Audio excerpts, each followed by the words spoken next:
Үеийнгийн дарамтын асуудлаар ер нь нэг сургуулийн нэг ангийн ч юм уу тий эсвэл одоо нэг байрны хүүхдүүдийн хооронд үйлдэгдсэн энэ асуудал гардаг гэсэн бол энэ удаагийнх дээр дүүрэг дамнсан, сургууль дамнсан, олон хүүхэд оролцсон ийм асуудал гарч ирж байна.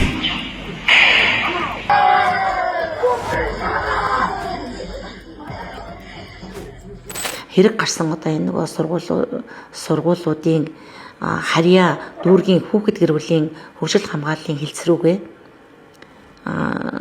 одоо яг энэ асуудлаар бид нэр яаж ажиллах вэ? За тэгээд цаашдаа энэ асуудлыг ийм асуудал гарахгүй тулд одоо яаж урьдчилан сэргийлэх вэ гэдэг одоо ийм чиглэлээ явуулах гэж байна. За энэ бол урд нь ер нь ихэвчлэн яг хүүхдийн одоо үеийнгийн дарамтын асуудлаар ер нь нэг сургуулийн нэг ангийн ч юм уу тий эсвэл одоо нэг байрны хүүхдүүдийн хооронд үйлдэгдсэн энэ асуудал гардаг гэсэн бол энэ удаагийнх дээр дүүрэг дамнсан, сургууль дамнсан, олон хүүхэд оролцсон ийм асуудал гарч ирж байна. Яг тухайн сургуулийн хүүхд хамгааллын баг гэж сургуулийн захирлаар ахлуулсан сургуулийн нийгмийн ажилтан ажлын одоо тий өдөр тутмын үйл ажиллагаа зохицуулдаг нарийн бичгэн байдаг. За тэгээд дээр нь одоо сургуулийн менежер. За тэгээд одоо хүүхдтэй ажилдаг. Тэгээд ангийн багш нар ингээд тухайн одоо хүүхдийн ангийн багш нар оролцсон хүүхд хамгааллын сургуулийн хүүхд хамгааллын баг гэж ажилдаг. Одоо энэ байгууллага ажиллана.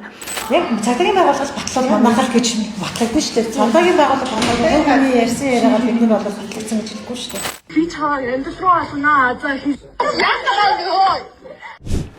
одоо хуулиар одоо ямар яр шийтгэл хүлээхийг бид нар мэдэхгүй тий тэр бол ингээд нөгөө явцгаа дунд хэрэг бүртгэлтийн явцад бол хэргийг тодруулаад тэгээд одоо хүн бүр тохирсон хуулийн яр шийтгэл бол байна. Гэхдээ энэ хүүхдүүд эргээд сургуультай сурна. Тий үеийнгийн ангийнхан дотроо очино. Сургуулийнхаа багш нартай харилцана.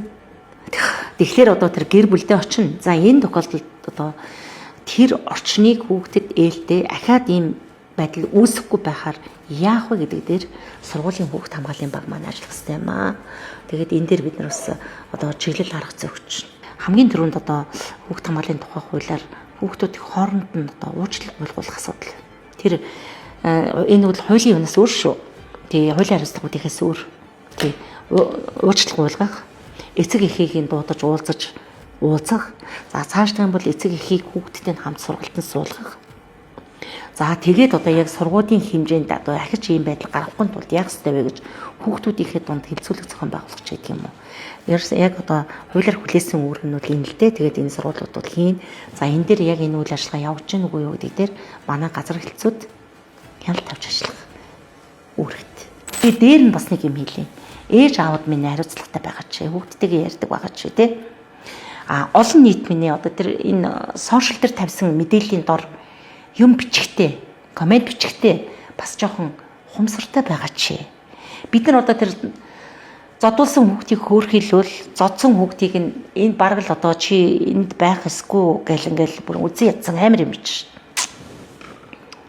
Ингэхгүй тулд яах ёстой байсан юм бэ? Хүүхдүүдэд ойлголцохын тулд яах ёстой байсан юм бэ? Магадгүй тэрийг үзчихээр комент бичихгүй мэхэд та одоо яг энэ насны хүүхдтэй бол очоод хүүхдийн чинь нөхцөл байдал ямар байгаа вэ? Ангид нь ийм асуудал байд юм уу? Миний хүү сургуультай хэвийн суралцах боломж нь бүрдчихсэн үгээд ингээд хүүхдтэйгээ ярьдаг байгаа ч. Бид нар гарч байгаа энэ гэмтрээс ийм л сургамж авах хэрэгтэй.